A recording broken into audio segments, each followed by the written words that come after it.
beginning, and then I started reading the Bible. I was like, oh man, this goes back to the beginning of time.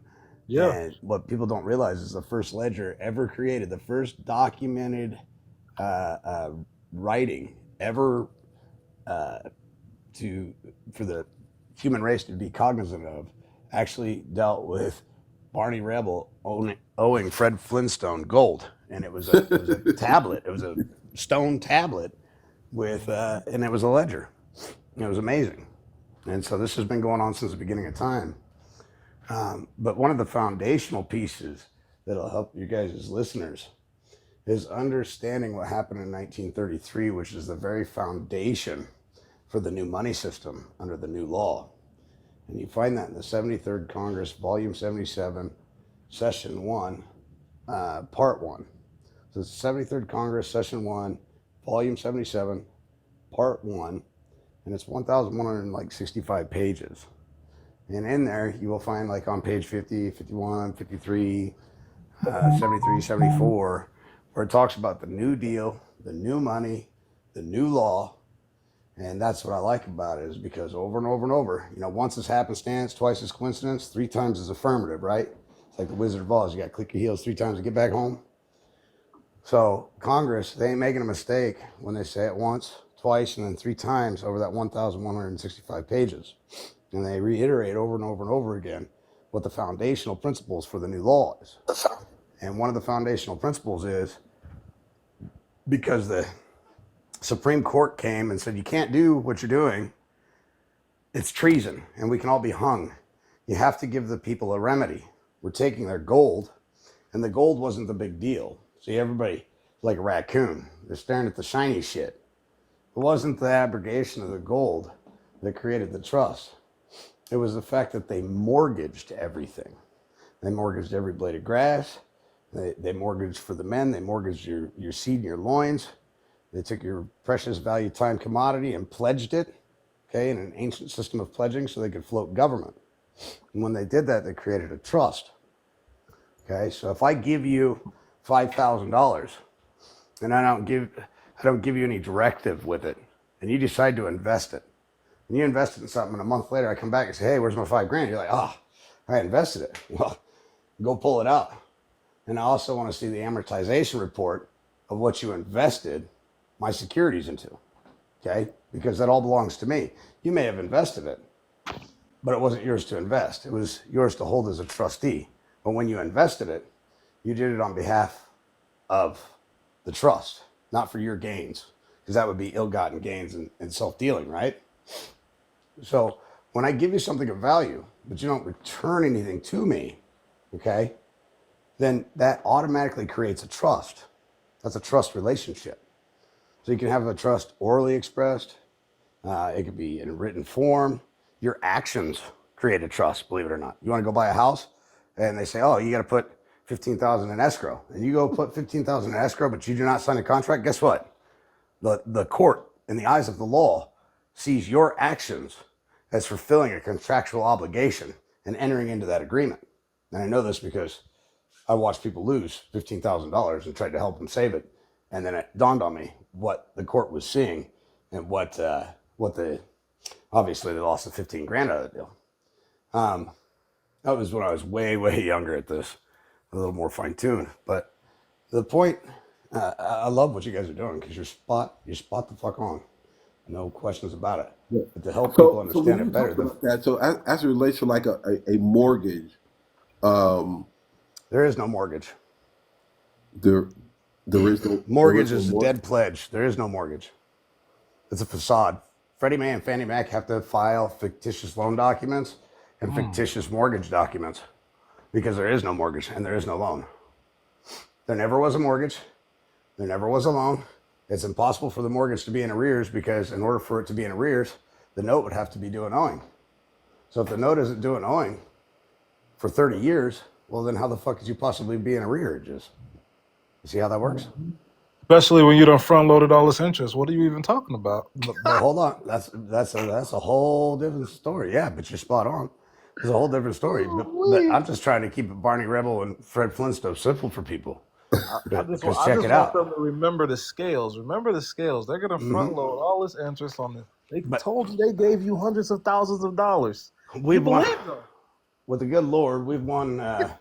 I can't tell you how many cases with mortgages, and we've literally had lawyers.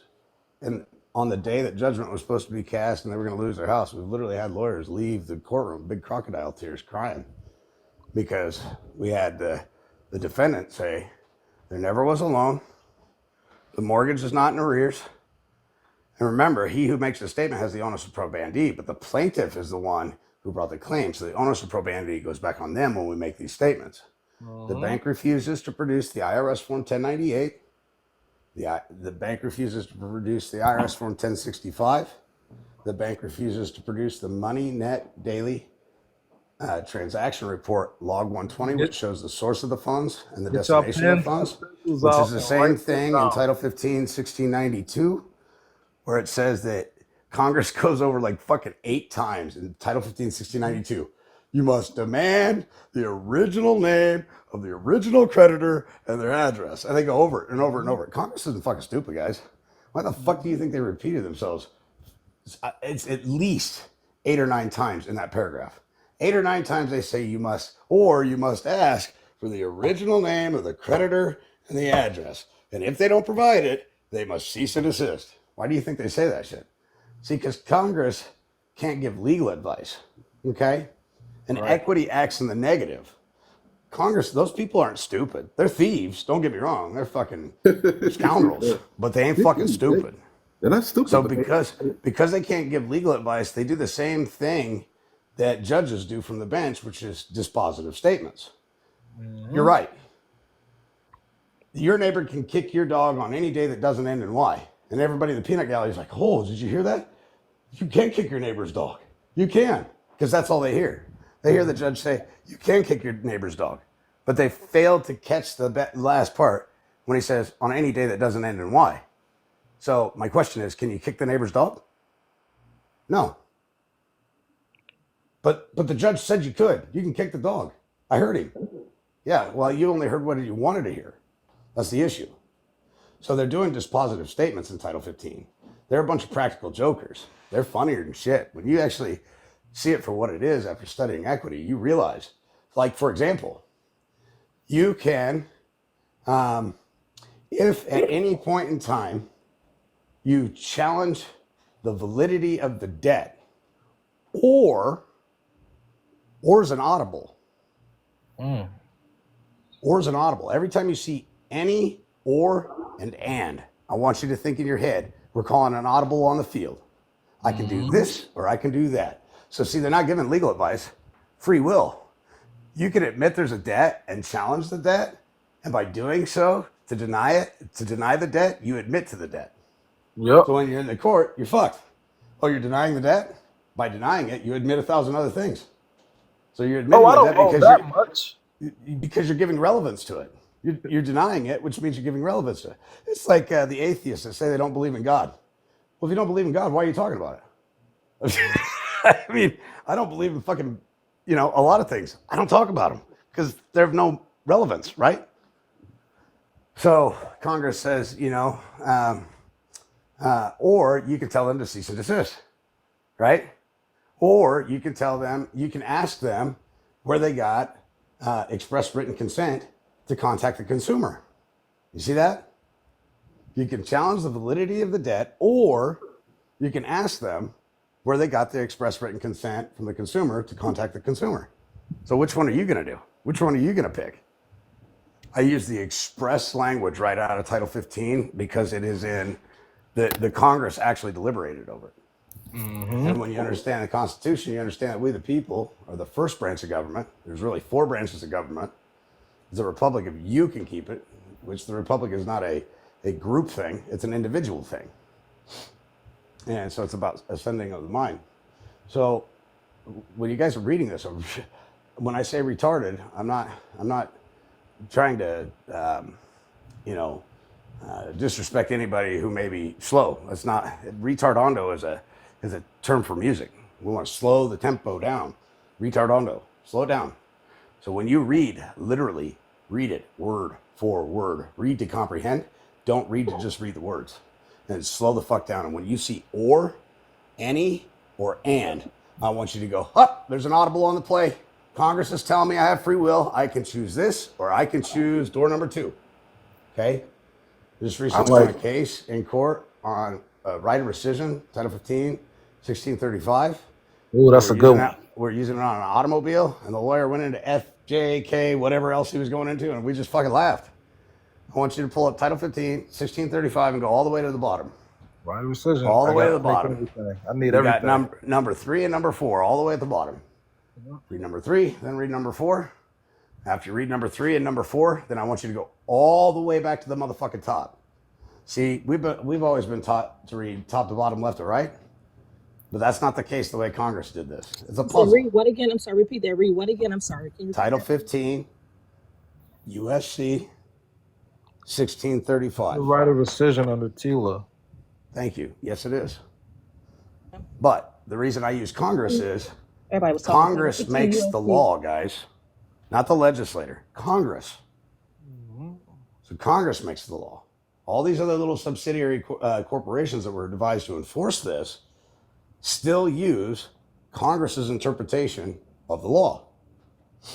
So, Title 15, USC 1635, scroll all the way to the bottom of it. Ignore everything else, just go all the way to the bottom. Because this is where your power is. This is where your foundation, this is where your standing is. So you know you're standing on your fucking square. Somebody read the second to the last one. I think it's number 3, and then there's number 4. Yeah, number 3 says right of recoupment under state law. Ooh, Nothing in I love it. Section. Go ahead. Which one is he reading? I'm sorry, everybody was talking. Which one is he reading? This is 15 USC 1635 2. No, this is I'm sorry, number 3, all the way at the bottom.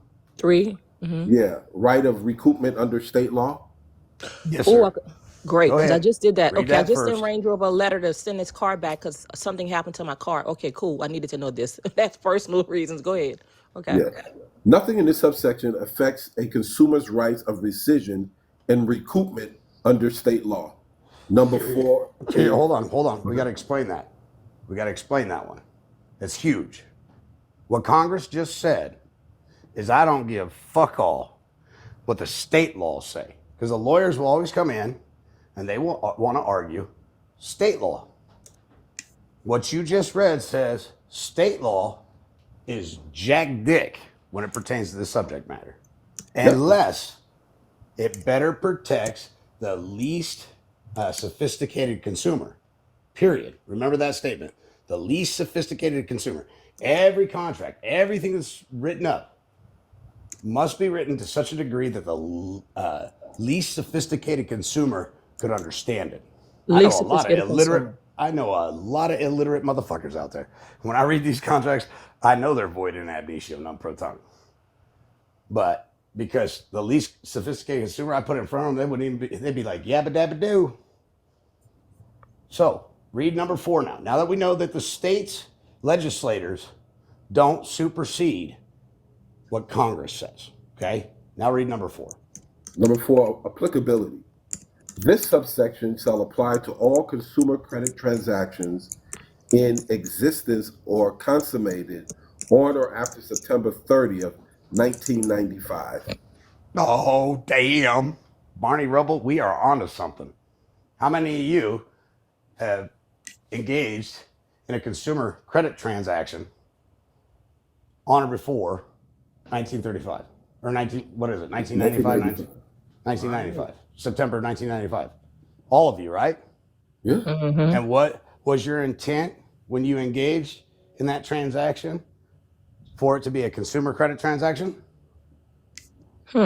Did you write that down on your contracts? This is a consumer credit transaction. Anything you handwrite over anything that is typed or printed takes precedent. My handwriting pleadings in court take precedent over anything typed or printed, especially with the advent of AI and digital technologies. We don't know who's writing what. Nobody's swearing under the pains and penalties of perjury that the following statements are true, correct, accurate, not misleading. Nobody knows who wrote anything. But when I handwrite something, it takes precedent. That's equity. Okay, so anything handwritten or handwritten over anything printed or typed on a contract supersedes anything that's on the page. Good to know. Mm-hmm. So earlier, your man over there was telling you about, hey, you don't like something in the contract, cross it out, because really it's a unilateral agreement. You see, you are a preferred stockholder in every business that's registered with the Secretary of State.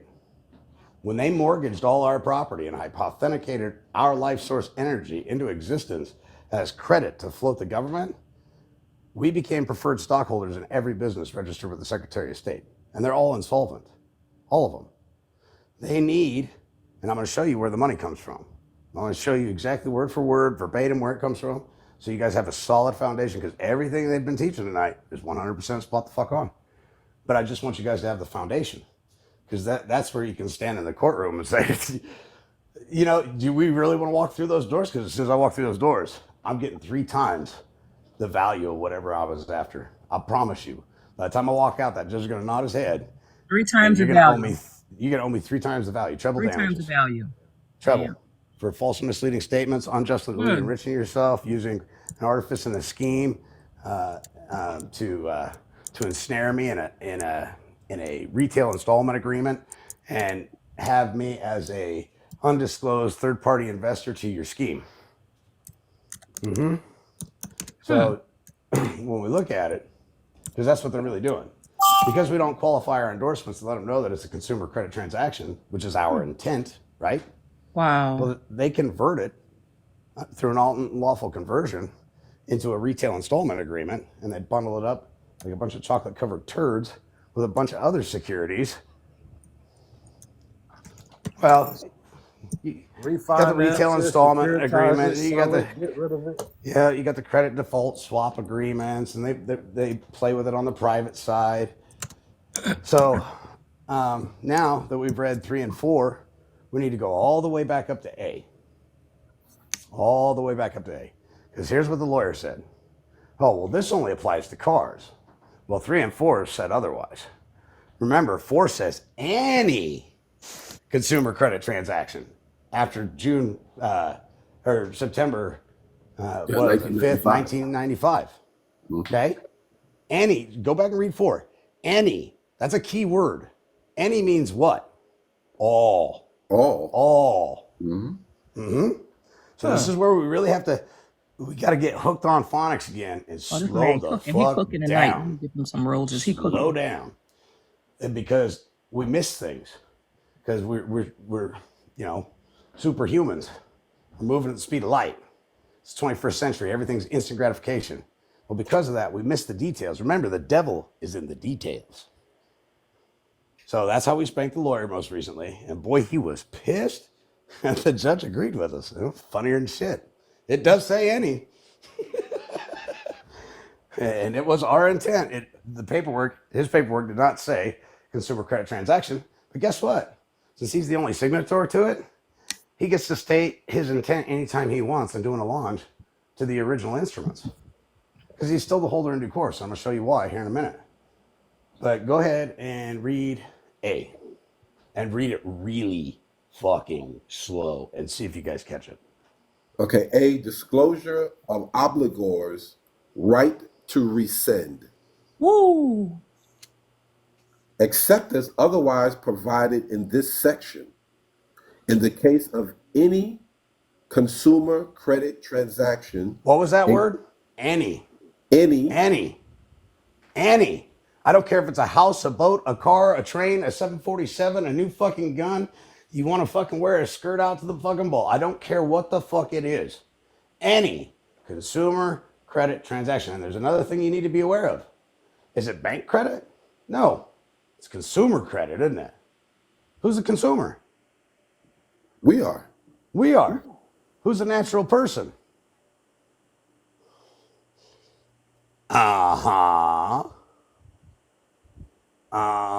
And that's where the IRS Form 1098 comes in. Because if we're in a joint business venture, they're required by law to fill out an IRS Form 1098 and 1065 to show capital gains for the joint business venture and that they're paying their fair share of taxes. I'd be But damned. they don't. So now, well, because they're claiming to be the lender, making you the borrower. if you go and look at the documents they send you, it's your duty. It's incumbent upon you to make an observation, create a record, and report it. Who do you report it to? The IRS. That's why the top of the 1099-C says corrected. They know what's going on. I had like a 5-hour-long conversation with an IRS agent one day, and they're like, yeah, we know the identity theft is run rampant, and the money laundering and the tax evasion, and we know. I was like, why don't you guys fucking do anything? They said, we're waiting on you. I said, well, what do you want me to do? They go, we can't give you legal advice. I go, you got to be fucking shit. Blow that fucking shit out your ass. What? She's like, I can't help you. The law You isn't there's documents for you. There's documents for you. go I cannot give you legal claim. advice because then she carries the primary active degree of fault. If I do something and it's wrong, and I go, oh, well, IRS agent 1234567 gave me this information, and she's gonna go, no, fuck you, dude. You just cost me a job. So she's not gonna give you legal advice. You have to figure it out on your own. And it's simple when you read the instructions. But okay. Keep reading, because by the end of this, everything that these guys have been preaching and teaching you, 168 of you guys right He now, giving up that will sauce. He giving up understand. that I'll fucking give you. sauce. I'll give you the fucking keys to the fucking kingdom. You done made me wake all the way up and go get I'll some give hot it to tea. you.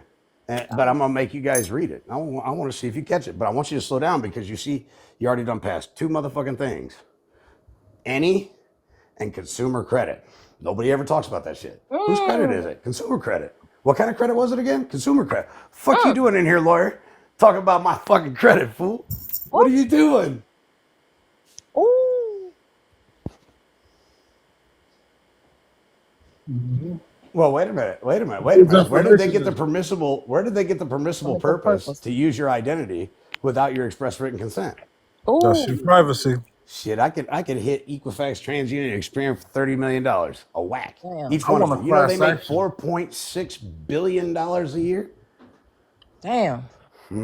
I got a whole fucking study on these people. So anyway, let's continue reading A, because by the time you guys are done with this, you guys are going to be salivating. Tomorrow going to be a whole new day for you guys.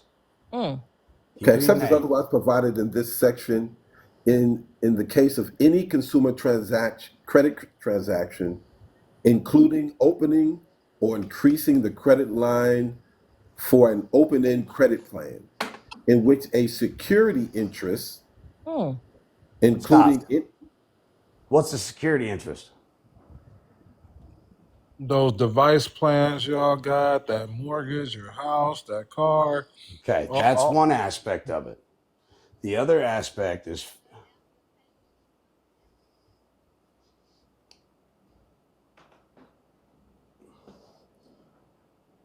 the actual true collateral and security is found in the 1881, as amended in 1882, Negotiable Instrument Act. The original security is a credit application with tender. Those two documents combined together with your birth certificate create a security obligation of the United States, which falls under Title 18 USC subsection 8. All obligations are obligations of the United States. That's why you have a birth certificate, because you can go get fucking 500 of them today. Damn. You go up to Vital Records and get 500. Every time you do something like this, you need to attach a fucking birth certificate to it, because it proves that you have special drawing rights, that you're a preferred stockholder in the United States. Oh, wow. And because of that, they have to honor it. Yeah, you got it's your exemption. No. You got to read the big part of the card. Reorder your card with an SS5FS foreign status form. First of all, change the status of your juristic person. Reorder your card with the what? It's an SS5FS. Stands for foreign status. So you're not changing the status of you. You're a woman. I'm a man. We don't ever change those fucking statuses, no matter how many fucking stupid ass pronouns are out there with a bunch of fucking idiots thinking they're he, him, they, thee, I'm fuck off. You know, it's all stupid. What you're really changing is the juristic status of the entity, which is a United States citizen, which is an employee of the United States, which is used for offsetting and discharging debts. It's the Social Security is an account. See, So you can't reorder have an your account. card. You can't have an account until you have an estate.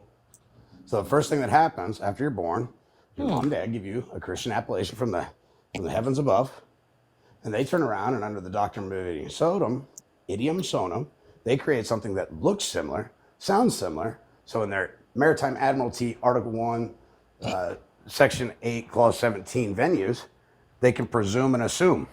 There's no facts that are tried, no facts and no evidence is tried in Article 1, Section 8, Clause 17 venue. It's all presumption and assumption under Maritime Admiralty law, period. I can say the moon is pink if nobody rebuts me. Guess what? In that court on that day, no matter how goofy and loony it sounds, as far as that court's concerned, the moon's fucking pink.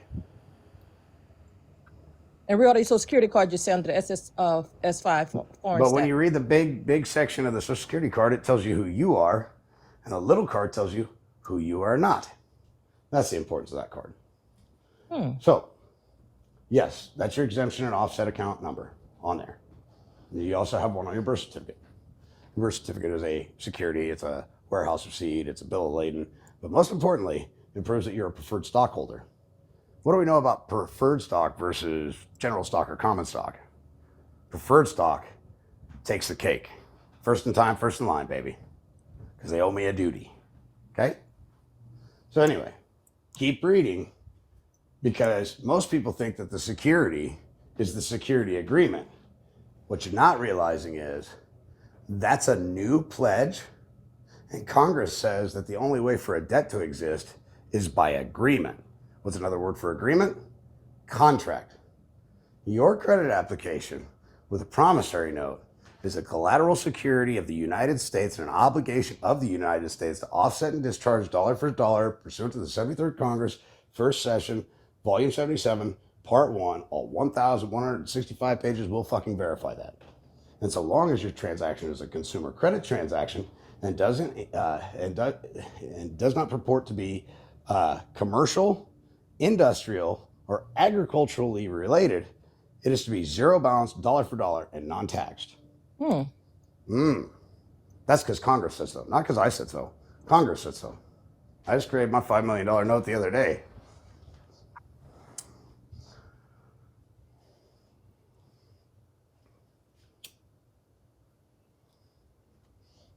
It's commercial. Commercial industrial. It's commercial, industrial.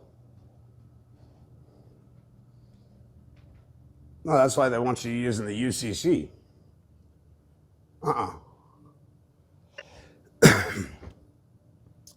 If you want to learn about consumer credit transactions, I would highly implore and encourage you all to read the Bill of Exchange Act of 1881 as amended in 1882.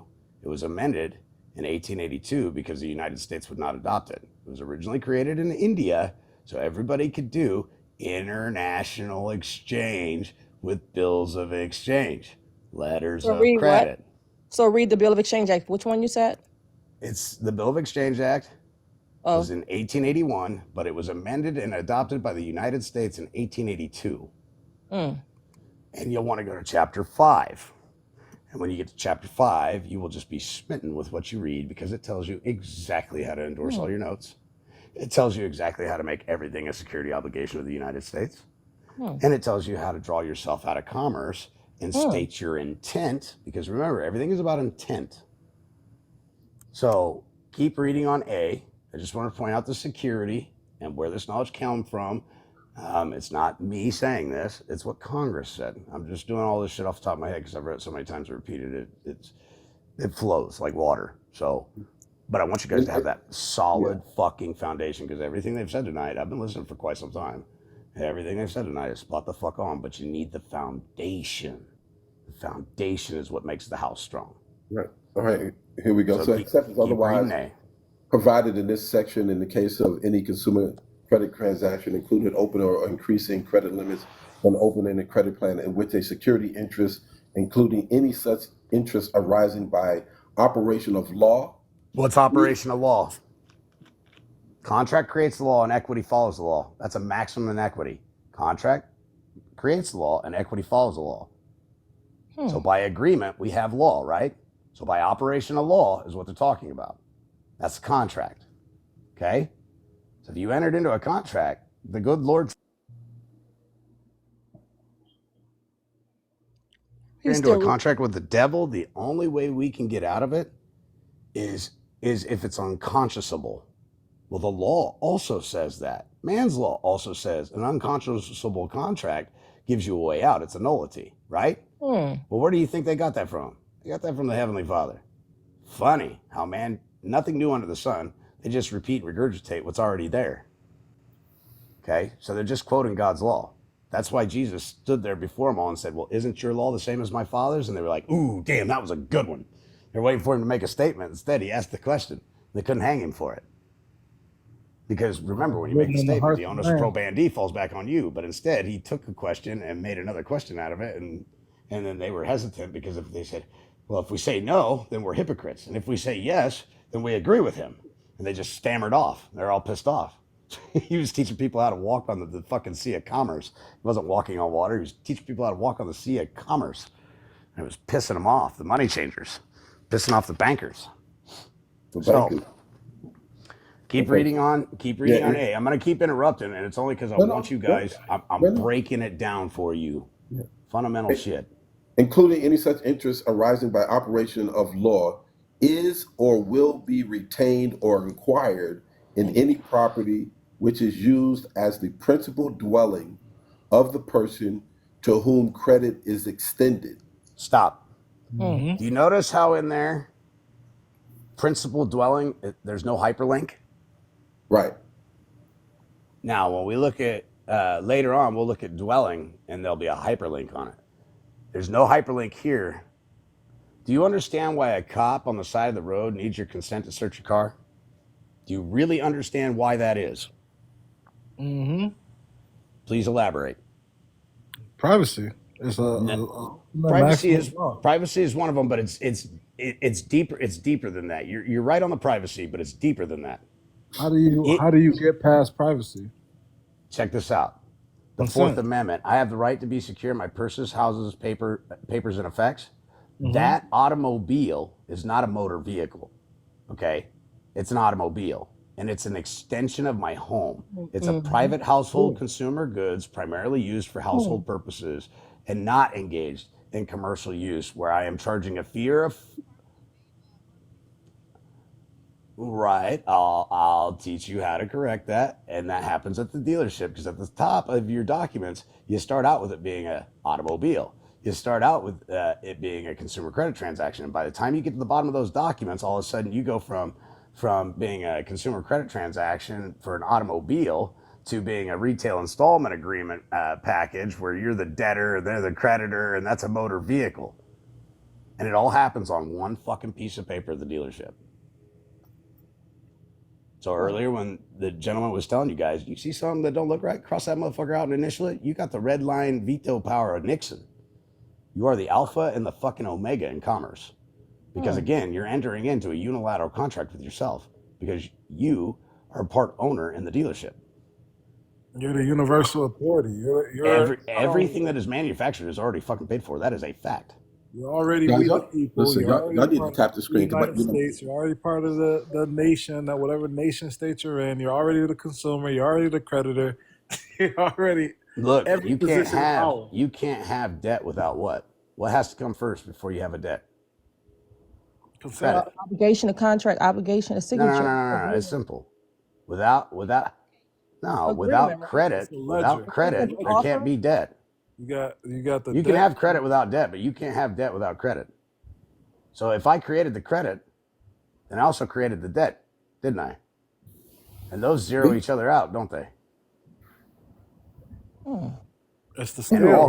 all credit must return to its source, which is why we communicate with the IRS, because they scoop all that shit up and they send it back to us so we can recirculate it. I need everybody to share the live. I need everybody. We got 174 people on here. I need everybody to share the live because my phone will go dead. I wish you would. I wish you would. I I'm dare just you. saying. So I dare you. keep reading on A. I'm just Keep saying. reading My on phone. A. If We spanked the shit out of this lawyer so bad he slammed his briefcase down and he threw it as he got outside the courtroom. He threw it down the fucking. I'm not shitting you. He threw that motherfucker down the hallway. We spanked the dog shit out of that guy. So keep reading A because this is where I spank him. You're gonna see it. which is used as the principal dwelling of the person to whom the credit is extended. The obligor shall have the right to rescind the transaction until midnight of the third business day following the consummation of the transaction or the delivery of the information and rescission, Oh, there's an R. Or Ooh. right? And rescission forms keep reading and finish it because I'm gonna ask you a required under the question. section together with the statement containing the material disclosures required under this subchapter, whichever is later by notifying the creditor in accordance with regulations of the Bureau of his intention to do so. Okay, The credit, stop. How much time do you have to do a rescission? Third business day. or Wrong. You just lost your car, Scooter. okay, How much time hold do on, you hold on. have? The Read it again. obligor, Oh, gotta go to the bottom. Gotta go to the bottom. No. Slow right. down. Reread it from where The you started. obligor, Reread it again. the obligor shall have the right to rescind the contract. Rescind the transaction until midnight of the third business day following the consummation of the transaction or the Or. delivery of the information and rescission forms required under this subsection together with a statement containing the material disclosures required under this subchapter. I Got feel like you. y'all Ever still is not getting later. it. Okay, now I want to know how I long got do I have to rescind how long do I have to rescind the transaction? The whole time. There's a little bit of detail that you got to give me.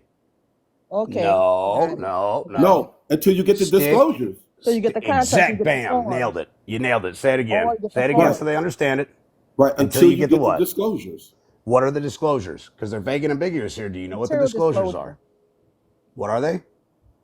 Pertaining to what? A contract, a car, a mortgage, pertaining to which material See, disclosure? that's the thing. It takes a little bit of skill to navigate this shit. I hang around with a bunch of fucking savants, Because and if you're some of doing a them are real estate retired judges. transaction, the material disclosures is Hold up. at the closing, is at the contract. You're doing a like say No, the no, house. but you still got your or consummation of the transaction. That's the whole time. So I'm gonna show you something right now. Until they give you the disclosure forms, and those disclosure forms are called the H8 and the H9 Truth in Lending Act under TILA, Regulation Z. Those are the disclosure forms that they're talking about here. Wait, what are they? I need to write this down. What are disclosures forms? Look, this is what we did to this lawyer. We literally handed him, we just, bailiff. And he's like, what? You my tip's dad. Come here for a second. He's like, he look at the judge. Don't look at that motherfucker. He can't help you. Get over here. The judge kind of like nods at him like, go ahead. And he comes over and I go, hand that to that party over there. Because I'd love to smack him with it, but we can't. He looks at it. I go, don't even look at it. You ain't intelligent enough to figure that out. Just take it over there and give it to him. Damn, that's cool. And he takes it over there and he sets it down there. He goes, Your Honor, I object. The judge is like, I don't know what you're objecting to. I don't have anything before me. And it was funny because he's a lawyer. He should know that it ain't even before the court. I object. Object to what? We don't even have it on record yet. We're serving you privately right now, giving you a chance to save face, but you're going to be stupid and tell the judge. So, bailiff, take this to the judge. Take this to the judge. So he takes it up to the judge. The judge looks at it and goes, You said material disclosures is what? the H8 and the H9 form from Regulation Z, the Truth in Lending Act. I'm gonna I'ma tell show y'all, you. y'all not reading it slow enough, and y'all not understanding consummation. Well, H8 or H9 form of what? the Truth in Lending Act, Regulation Z. It says, I, your name, Gotcha. account number, am canceling this loan because there never was a loan. The loan Yeah. was from you to them because they never reciprocated and they failed to perform within the first 24 hours and were in breach of contract.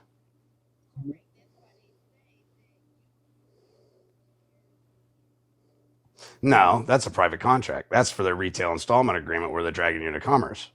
Because remember, Congress already created the law. Your credit application with the tender, okay, is for full acquittance and discharge. Period. There is no money. And then under RESPA, they have the obligation to they have to reply to anything you send them. So in the same way you can put anybody else in default, mortgage company is going to have even more obligation for these disclosures. So if we use the principles of suretyship and tell them, hey, I want all material disclosures right now at any point during gameplay before the confirmation means once it's finalized. It's not finalized till you pay that last mortgage.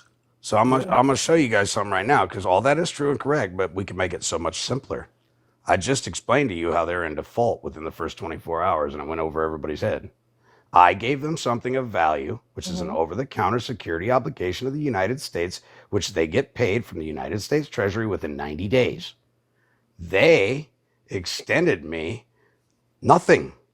They didn't give me anything. Now where's the scale? I gave them value. They failed to perform. They're in fucking breach. Case closed. No consideration. Instead of fucking arguing for 5 years in litigation and wanting to be a fucking lawyer and have be right-itis, I just go straight to the fucking jugular. I performed. They've already admitted that they received a note. They did. When did you give me my value? The car is nothing more than a consolation prize. The house is nothing more than a consolation prize. Okay? Because it's not their house. It's not even their house. It was never their house. Look, dude. Who fucking signed over the paperwork for the house to you? So then you look at the financial The grantor, right? Or generally accepted accounting principles. It's going to tell you the value of that note you gave them, the value of that application you gave them is the face value. That $200,000 on that note. So you get your interest up front, and they owe you the principal on the back end, because we float those businesses. We own them, guys. You should be making dividends while you're sleeping. You should be getting paid dividends every 3 months from the government. And that's what your birth certificate is. It's your right of redemption. If you know how to use it, all you got to do is allonge it to your fucking documents. That's it. And it proves that you're a preferred stockholder with special drawing rights, and all obligations that you create are obligations of the United States that are to be discharged dollar for fucking dollar. 48, statute at large 112. It's not House Joint Resolution 192. It's 48, statute at large 112. The statute at large was never repealed. House Joint Resolution was repealed. It's another crafty trick Congress used to dupe people. It's a litmus test, guys. That's all it is. It's a fucking litmus test. If and a lot of people fail it. If you guys want a copy of this, it's going to be $300. The whole live. The whole Send him lot. a bill. Send him a bill of exchange. Have him negotiate that shit. So check it out. All right. So now we understand that even 25 years down the road, I can do a right of rescission. Why? Because they never gave me the full disclosure. They never gave me the H8 and the H9 form, which they're required by law. Why? Not because Derek says so. Because fucking Congress said so. Keep reading. Okay, material disclosures required. Go slow, because you'll miss it. Okay, whichever is later.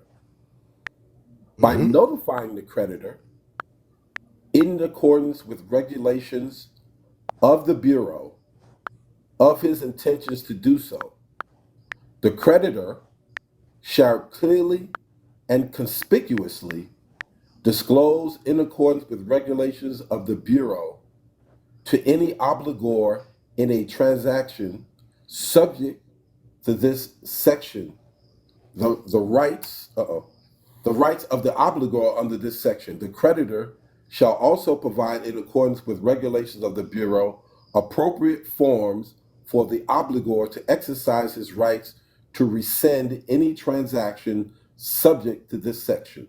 Stop. You missed a key part. You read right over a key part. What are rights? Are rights privileges that are granted and can be taken away, or rights exist because they're given from a higher authority and higher power? Yeah, because they're given from a higher authority and a higher power. All right. So when Congress is saying it's a right, it's not a privilege. The 14th Amendment is a privilege. Okay, that's why people that go into court and they say, oh, in order to file your complaint, it'll be $600.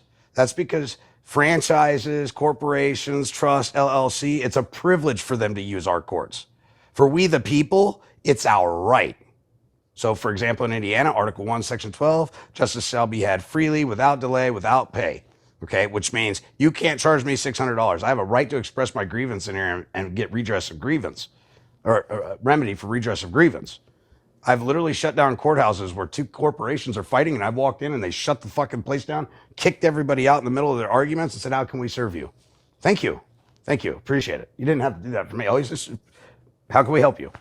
You know, power. There's a lot of knowledge, and you guys were sharing it tonight, talking about the spirituality and the duality and the Constitution and stuff. I heard it. I was listening for a long ass fucking time before I decided to talk.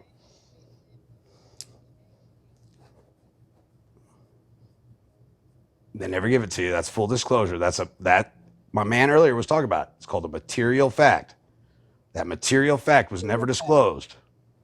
Okay? And that's why we were able to hand that guy, that lawyer, that document, that H8, and he was pissed and wanted to object. It wasn't even before the court. That was the fucking funniest thing about it. He told on himself. He told on himself. Oh. And then he had the dipshit fucking bailiff turn around and hand it to the judge. And the judge was like, "Oh, fuck. Yeah, I'm up here with Larry, Curly, and Mo over here, and this new guy's just spanking the shit out of a senior lawyer over here who looks dumber than a box of rocks." Man, listen, I have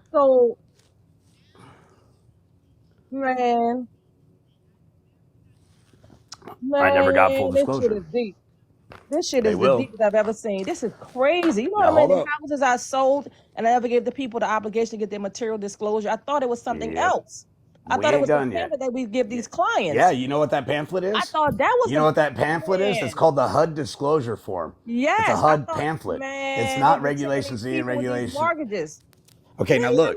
When they man. give you the H8 and the H9, they're actually supposed to sit down with you Ooh. and put a copy in front of you, and they have a copy, and they're supposed to read it to you. Oh. Just in case you're illiterate. That's how true contracts are formed. Ooh. That's how we have ascension of the mind. I learned that at my first jury trial. Right. When the judge sat everybody down, he handed me a copy of the jury instructions, he handed the plaintiff a copy of the jury instructions, and he handed 12 of them out to all the jury members, and he said, "You will not read ahead of me, you will not read behind me, you will read with me, word for word. We will go through it slowly at any point in time. If you don't understand, please raise your hand. If you need clarity on a word, please raise your hand." Does Damn. everybody understand that? Jury said yes. He looked at me. He goes, "Do you understand that?" I go, "Uh-huh." He goes, "I need a yes or no." Yes. He looked at the plaintiff's table. "Do you understand that?" Of course, he's a fucking lawyer. He understands that shit. He's like, "Yes, Your Honor." "Great. Okay, let's begin."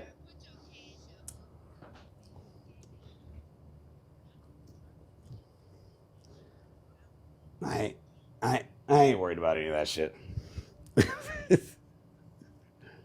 Man, this shit is deep.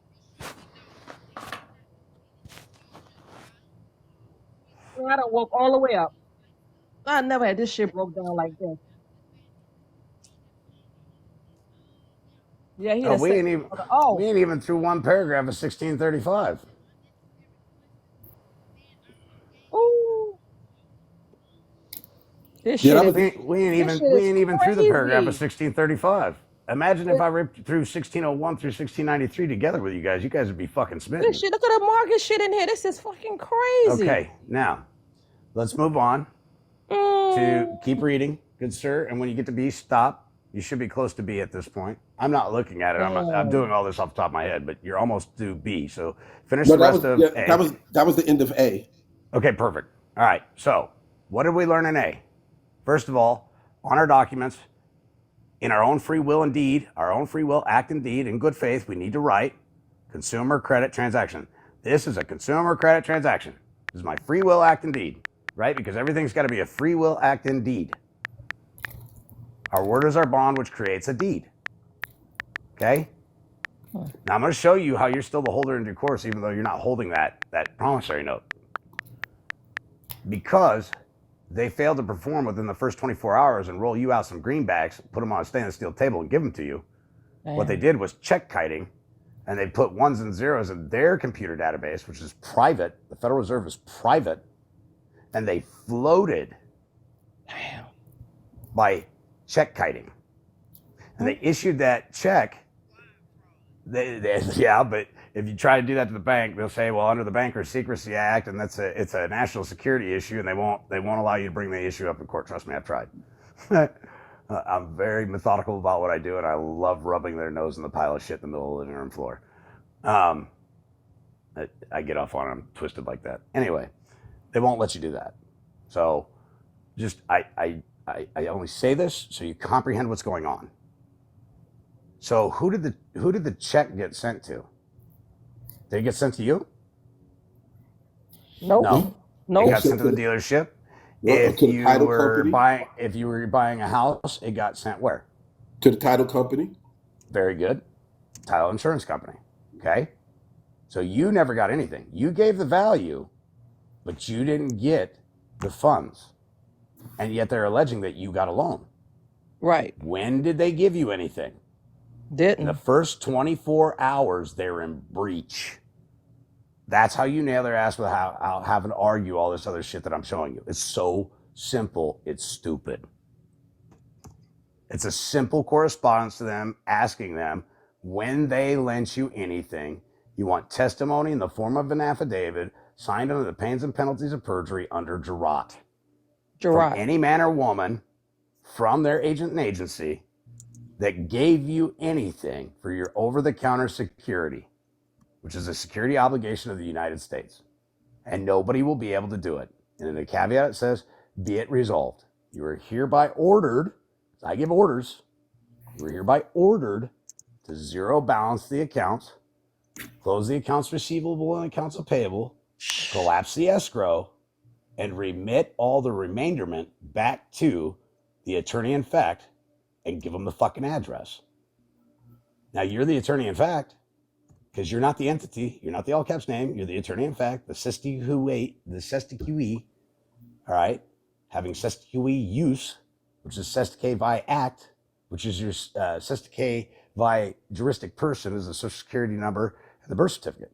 It's a trust. So all these people running around going, oh, you got to go get an EIN. What the fuck do you think your EIN's attached to when you go get a 98 or a 56 or whatever? What do you think it's attached to? What do they ask you for? Social security number. That's right. There's no separation. You already got a trust. They had to set it up for you at birth. Mandatory. Otherwise, they would have created treason. They could all be hung. They had to give you remedy. So there's no fraud going on here. It's just a lack of understanding. Okay? So get this whole fucking fraud shit out of your mind, because it blocks you and bars you from your remedy, and it stops you from ascending of the mind. It was a tough lesson for me to learn. Well, let me ask you this question. So suppose this was on a mortgage you had previously, and now you've come into quote unquote the light. Yep. Can you go backwards and absolutely. They don't say, get to eat listen, their cake. Yep. I think I was equity's a time traveler.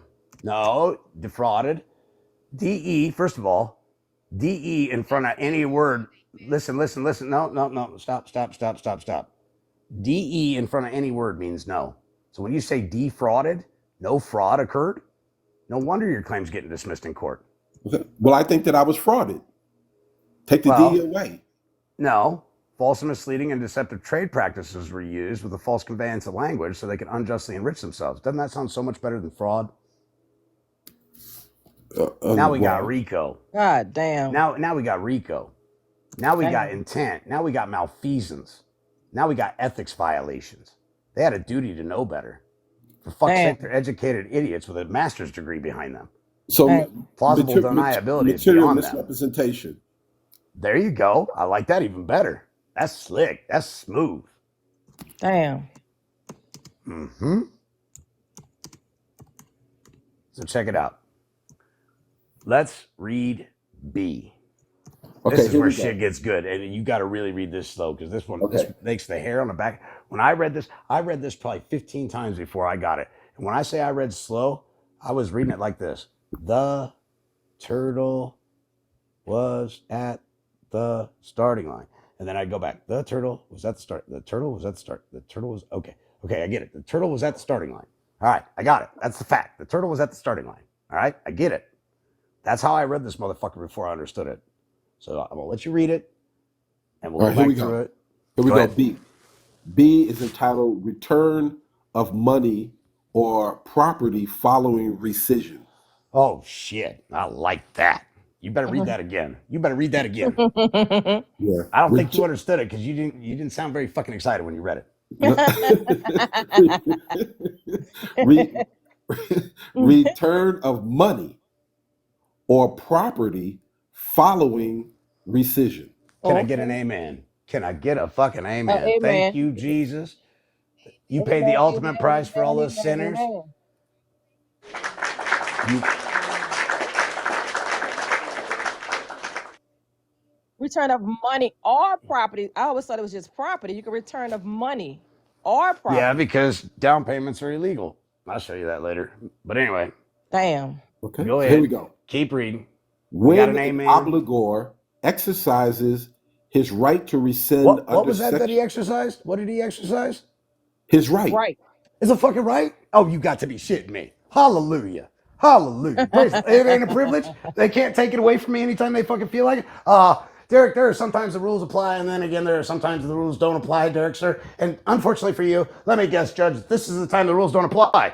However, we're not talking about rules or privileges. We talk about a right, motherfucker. Ain't nobody take a right from me. I can't give it away. I can't sell it. You can't buy it from me. It's a right. Yeah. Who said it was a right? Who said it was a right? Who wrote this? Yeah, Congress. Congress. Congress. Who makes the law? Who governs Congress. commerce? Congress. Can I get a Congress. fucking amen? Yeah. Damn. I'm reading 15 U.S. Code 1635. Now right look. of rescission as to certain transactions. I'm on letter B, entitled Return of Money or Property Following Rescission. You have to understand. This is Congress speaking to all of you, showing you that if you understand that you're in a consumer credit transaction, any consumer credit transaction, they don't care if it's for a fucking Barbie doll, a Christmas tree, a fucking bicycle. But the lawyer's argument was, because when you get down to J, F, and K and all that shit, and H, it starts talking about houses, home loans, blah, blah, blah, blah, blah, blah, blah. I don't give a fuck about any of that. We already read the primary part. I don't give a fuck about anything else. That's all argumentative. And if you want to argue, you can argue with Congress, because I'm not here to fucking argue, motherfucker. I'm here to get a check. Damn. That's why I'm here. I don't know what this fucking joker's talking about. Under 1692I, he can't even be in this fucking courtroom, Your Honor. He ain't got no first-hand perfected knowledge. He ain't no witness. He didn't see shit. This guy, everything come out of his mouth is nothing more than hearsay. I want it stricken from the record as such. Damn. So I'm in that courtroom by myself. I'm all alone, all by myself. And if he opens his mouth again, 30 days contempt of court. I want him in jail. Damn. Plus, he's violating his ethics code with the Bar Association and the judiciary by even being in there bearing false witness. Oh, bearing false witness? Doesn't that sound familiar? Thou shalt not bear false witness against his fellow brothers and sisters. Well, by golly gee, George, didn't they get that from God too? Can I get another amen? Keep reading. Okay. So when an obligor exercises his right to rescind under Section A, he is not liable for any finance or other charge and any security interest given by the obligor. Amen. Amen. What was that agreement that they had you sign? Wasn't it a security agreement? A retail installment agreement? It's a security agreement. And within the first couple paragraphs, it says, I, your name, pledge all rights, titles, interests, dividends, derivatives, debentures, hediments, general tangibles, general intangibles, chattel, security, trust residuals, trust residue, rents, profits, proceeds, futures, and annuities to XYZ company. You just gave away all your fucking principal to them. That's the second time they've gotten paid. They got paid once from the credit application, and then you just got paid twice on that contract. There is no law that requires you to sign a security agreement. None. No law. Not one No law. law. Not one. And outta here. they didn't even divulge that. You think you're Nope. going in to get a car or a house. Unfair, false, and misleading, and deceptive trade practices to unjustly enrich themselves while using false and misleading conveyances of language under Title 18, subsection 1001. Yeah. And you're unbeknownst to you, you are the third-party beneficiary to the pooling and service Or, agreement. as my man said earlier, he said, Failure to disclose material facts. But then they're gonna Then- come and say ignorance of the law is no excuse. Not my fault you didn't know. No. It doesn't work that way. Because they're the offers, which makes them the debtor. They're already falsely conveying to you that they're a creditor of the United States, which is a lie. That's a felony in and of itself. You're the creditor and the debtor. That's the secret. But keep reading. Okay. So, including any such interest arise when operation of law becomes void upon such a rescission.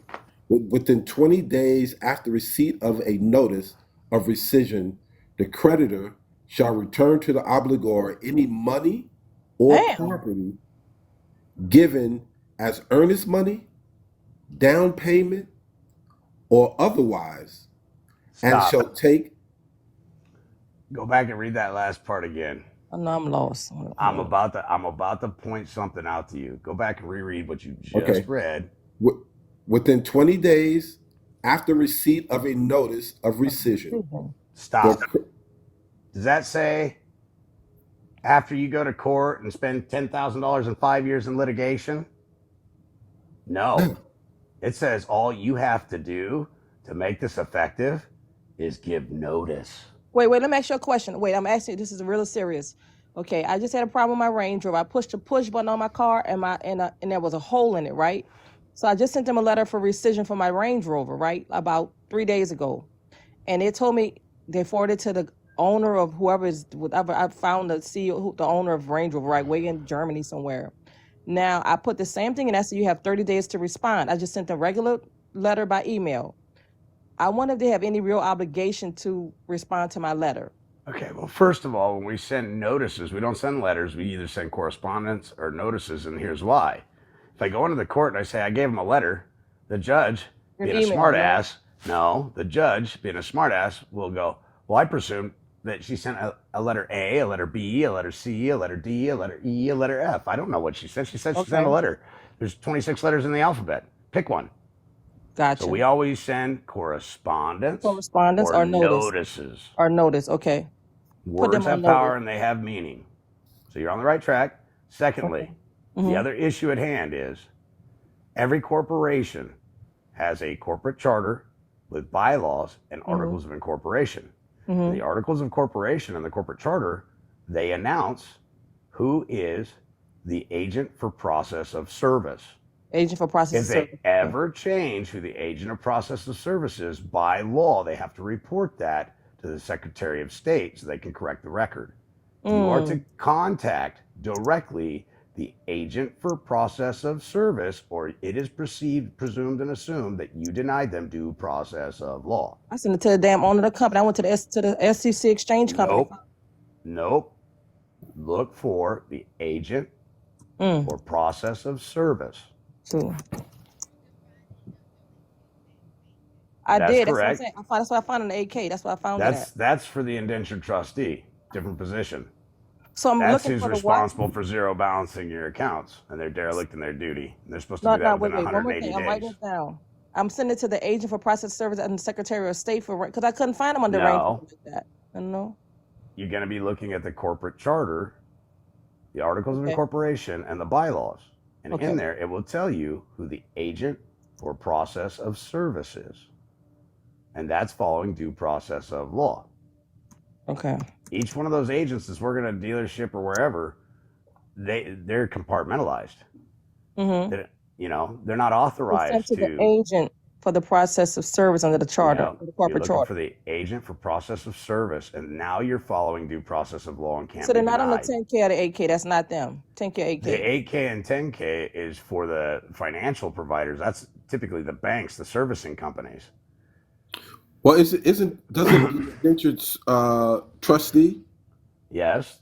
Serving in that You'll capacity? find that in the 8K or 10K, and what they're supposed to do is zero balance the accounts, dollar for dollar, pursuant to 48 statute at large 112. So Title 1, United States Code 112 states that the statutes at large shall be legal evidence of the law from the highest to the lowest court and cannot be challenged. That's why I use statutes at large, because I actually use the law. I don't use Title 12 USC 411 because it's not the fucking law. I use the statutes at large. The statutes of large, okay.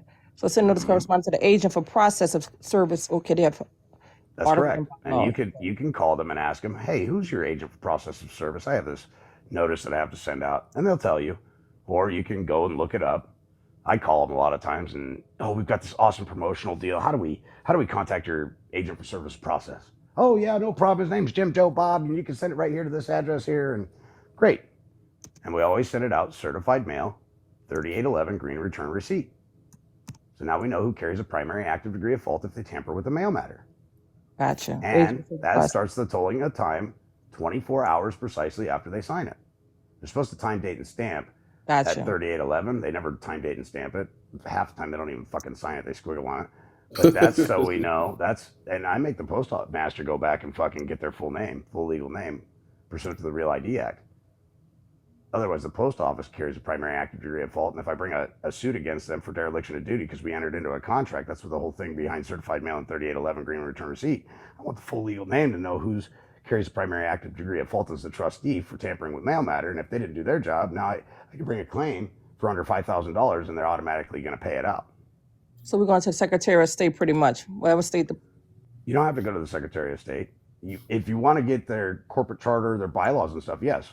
Contact the Secretary of State and ask them where their corporate charter, bylaws, and articles of incorporation are lodged at. They'll know. Gotcha. And in that, we'll tell you who the agent for process of service is, or you can just call down to the place you're doing business with and go, hey, who's your agent for process of service? And they go, oh, that's a strange question. Never heard that before. May I inquire as to why? It's a private matter, but if you wouldn't mind, if you could get that for me, that'd be fantastic. Yeah, give me 5 minutes. And they'll go get it for you. If you want to trust them. Keep in mind, the people you're talking to have no knowledge of what you're speaking of. You know, Fred could be sitting behind a chair going, oh, just have him send it to me. Okay, Fred says he's the agent for process of service. Is Fred really the agent for process of service? Right?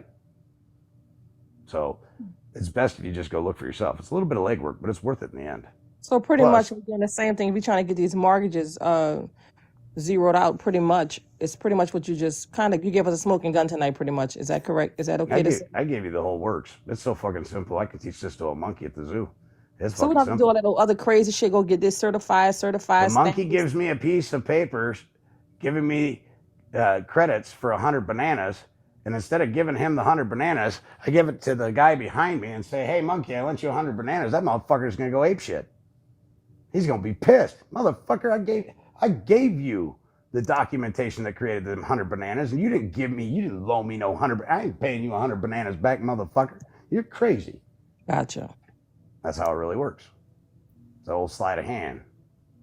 So you do the same thing if you're trying to rescind a mortgage contract. Is where you do the same thing, agency service process. You're not really rescinding the mortgage contract. What you're actually rescinding is the security agreement, where you gave them all your rights, titles, and interest to your dividends and derivatives. Well, they're both the security contracts, right? Because my understanding that the difference between a note and a security is that a note is under 9 months in maturation, and anything over that. I like that you brought that up. That's false. In 1934, they came up with the Securities Exchange Act. In 35, they were refining what constitutes a security as anything with a duration, maturity of longer than 9 months. And the Supreme Court came back and said, no. You made a palpable error at law. It's a rebuttable presumption that a security is anything with a maturity over 9 months. Because remember, in 1881, as amended in 1882, we had the Negotiable Instrument Act, and those are, in fact, securities. Not only are they securities, they're security obligations of the United States. Because but security is non-negotiable. Listen, when you read it, that when you get to chapter 5 and you start reading about consumer credit transactions, see, everyone wants to talk about UCC. I'm here to tell you right now, how come you guys have never seen the Bill of Exchange Act of 1881 as amended in 1882? In fact, you have to go to you need to go to the Canadian website to even read it. Damn.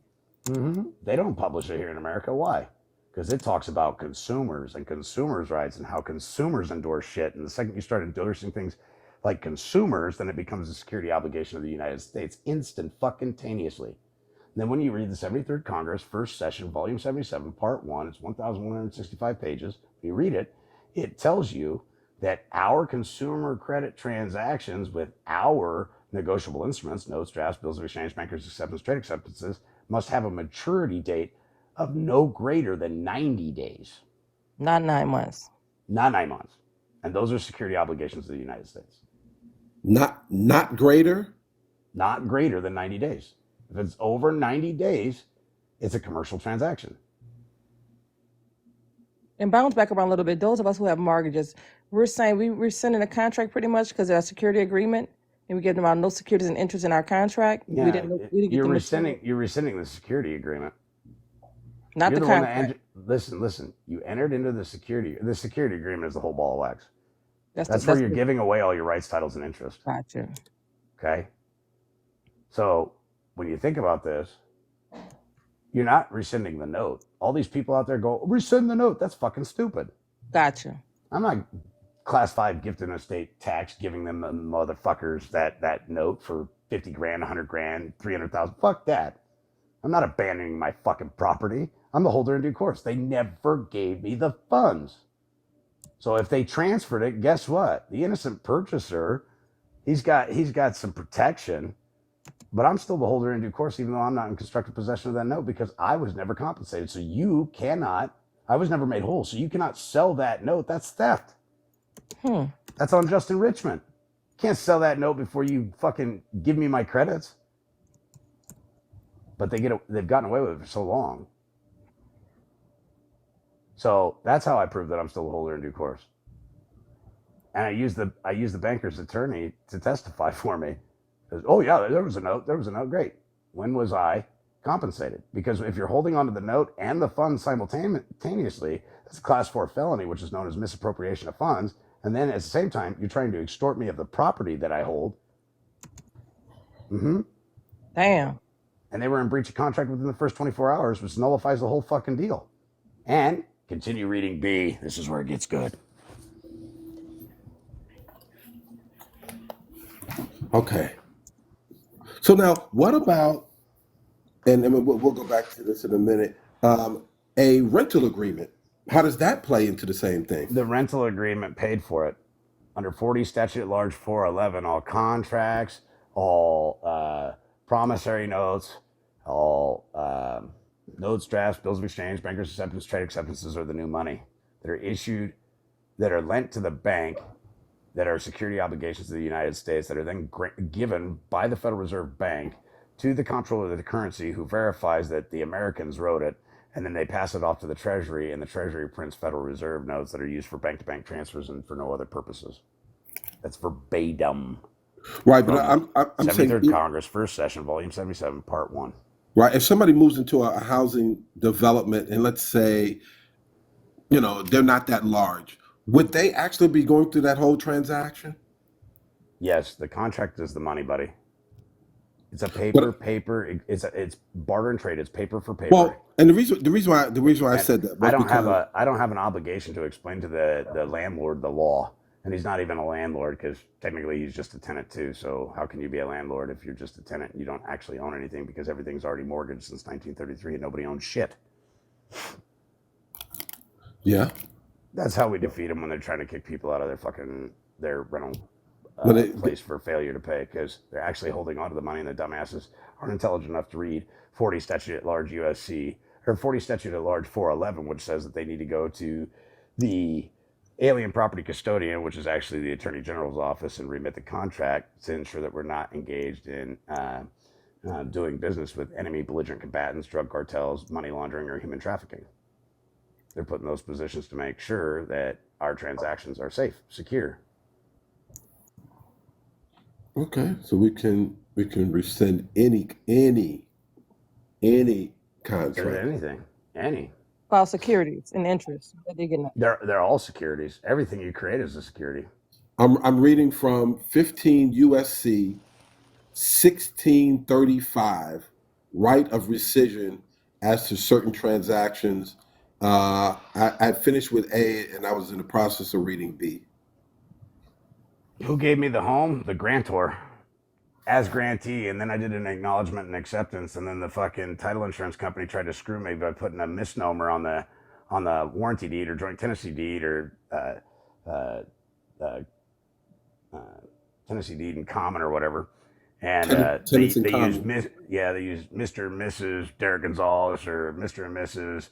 So I go and I get the assumed business name the same way that the warranty deed is titled, and the same way the mortgage says, and then now the lawyers can't foreclose on it, proclaiming that it's abandoned property, and they're foreclosing on behalf of the interest of the unknown, undisclosed beneficiary.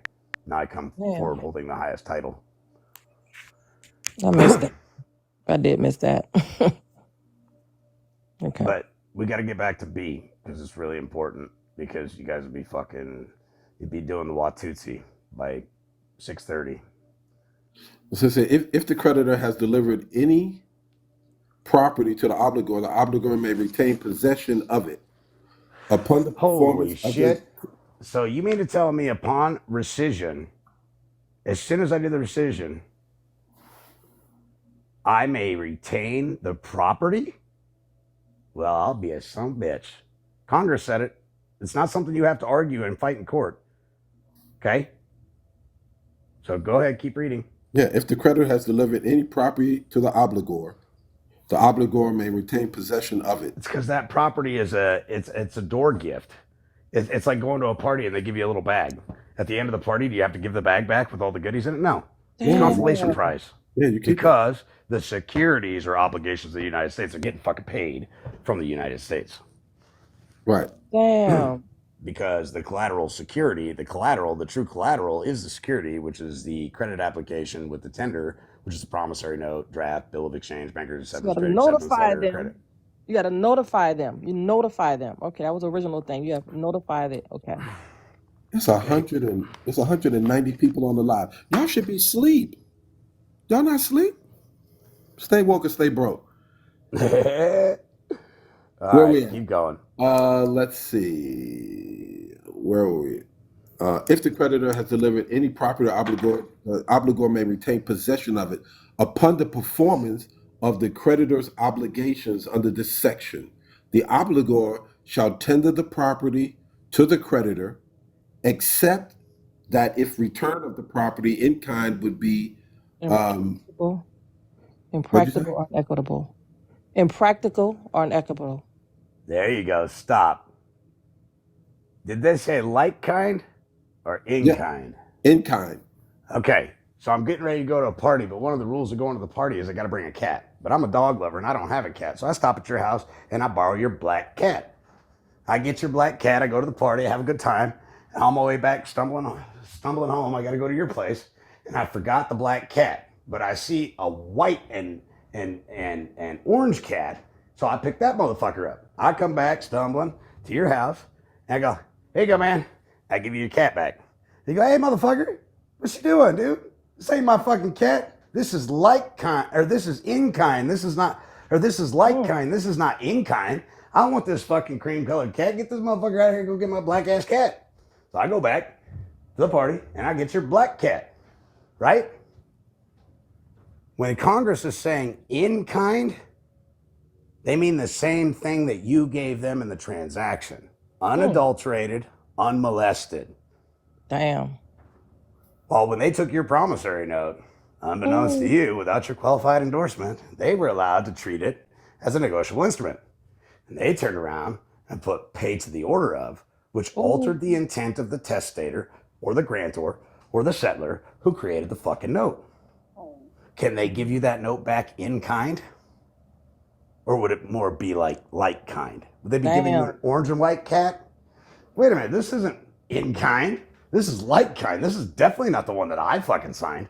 You see the importance of having duplicates of all your documents that you sign? So you can prove what you did and you can show what they added after the fact. Keep reading. Yeah, if the return of property in kind would be impractical or inequitable. Impossible. It's inequitable, first of all, and it's impossible because they automatically, within the first 24 hours, flip that fucking instrument over on the back and put pay to the order of. Sometimes they do it on the front. Sometimes they do it right on the front. Damn. The obligor shall tender the reasonable value. Tender shall be made at the location of the property or at the residence of the obligor at at the option of the obligor. So If who the gets creditor, who gets to decide where the exchange happens? the obligor, Right, which is who? we are. Yeah. They come And to your this. damn house. Or come to my house and do this Oh transaction. hell no! I don't want them at my house. I don't trust them lying, looting, paying pieces of shit. No? We'll meet at a church on Sunday with Go everybody to fucking there. McDonald's. The whole fucking congregation will be there when we meet. You ain't gonna fucking shoot me. You ain't cleaning Epstein in my ass. Fuck you, motherfuckers. I know how them little bankers are. Them lawyers and bankers are the worst motherfuckers in the world next to doctors. Oh, Lord. Yeah, yeah, that's what I be saying. Oh Lord, oh Lord. He said, "Come to my house." I'm like, "Fuck no." You know Danger, what? Will Robinson. Danger. Hell no.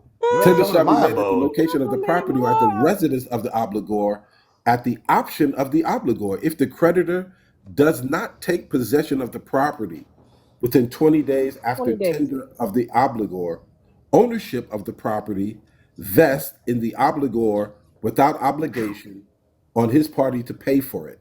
Damn. Who doing the jig? Who doing the Watusi? Who doing the two-step right now? Yeah. Ta-da. The procedures Moving on prescribed in this up subsection to the shall east side. apply Yeah. So the except where obligor. otherwise ordered by the court. Read that again, Mr. Scott. Read that one more time. Okay. The tender. Slow. Read it slow, because I went to public school. Read it slow. Okay. Okay. Tender shall be made at the location of the property or at the residence of the obligor at the option of the obligor.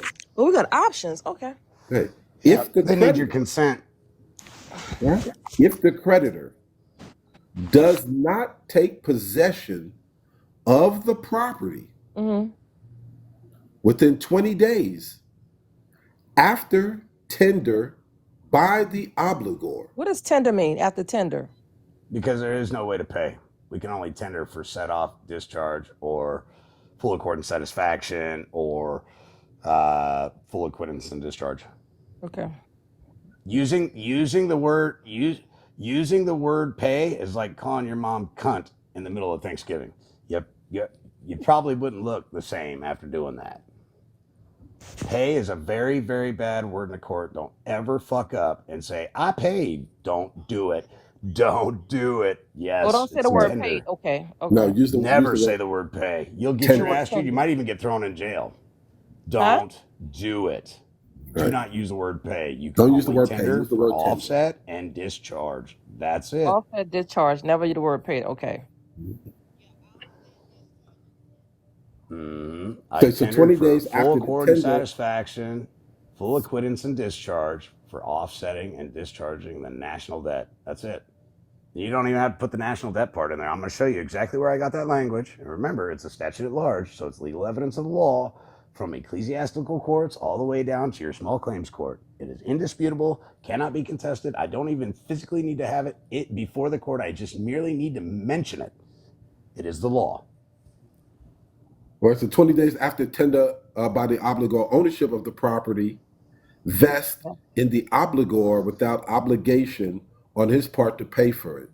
That's right. So we're going to send them a nice little notice that tells them to close the accounts receivable, accounts payable, close the escrow, and send the remainderments and all payments I ever made You gotta say that one back more to time. me slow. at this address. You gotta say that one more time. You know, we writing this down. Come You're on, you gonna cooking now. close- You cooking. Close the the account. accounts receivable, accounts payable, zero balance the account on the public side of the ledger, and on the private side of the ledger, you're going to collapse the escrow and you're going to remit all the remainderments. That's all the dividends and stuff that have been created, and you're going to give them the address so you can properly remit them to the beneficiary, which is you. You're the power of attorney in this instance. And then as soon as you get the check, you're like, hey, winner, chicken dinner, I'm the beneficiary. You can switch hats. You don't ever have to disclose to them who the beneficiary is. Escrow You're to the the power power of of attorney. attorney. Say to the who? I'm going to show you that you have power of attorney already. The president of the Escrow United States remittance gave to it the to you. who? To the power of attorney. Yeah, which is you. So give them the address. Give them the address that you want them to send the checks to, the dividends to, the derivatives to. You're not the power of attorney, you're the attorney in fact, because you have power of attorney. You're the attorney in fact. Remit all dividends, derivatives, residuals, trust residue, rents, profits, proceeds, futures, and annuities. Remit them all to this address Close the accounts receivable, to the payable, attorney in collapse fact. escrow is all I call collapsed escrow. Yep. Collapse the escrow, zero balance the account on the public and the private side of the ledger, Michelle, where and your recorder? Shit is in the and car. It's remit cold out. It's 30 Oh. degrees outside. Shit. It's cold outside. remit I the wanna go get it. remainderment of all trust residue, trust res, rents, profits, proceeds, futures, and annuities from your over-the-counter security Public and private side. that Fuck. they put it. And you don't need to know all this shit. I'm explaining to you how it works. They took your over-the-counter security and entered it into a retail installment agreement, and then to insure it, they did a credit default swap agreement just in case shit went south. And they made you the undisclosed third-party investor, Mhm.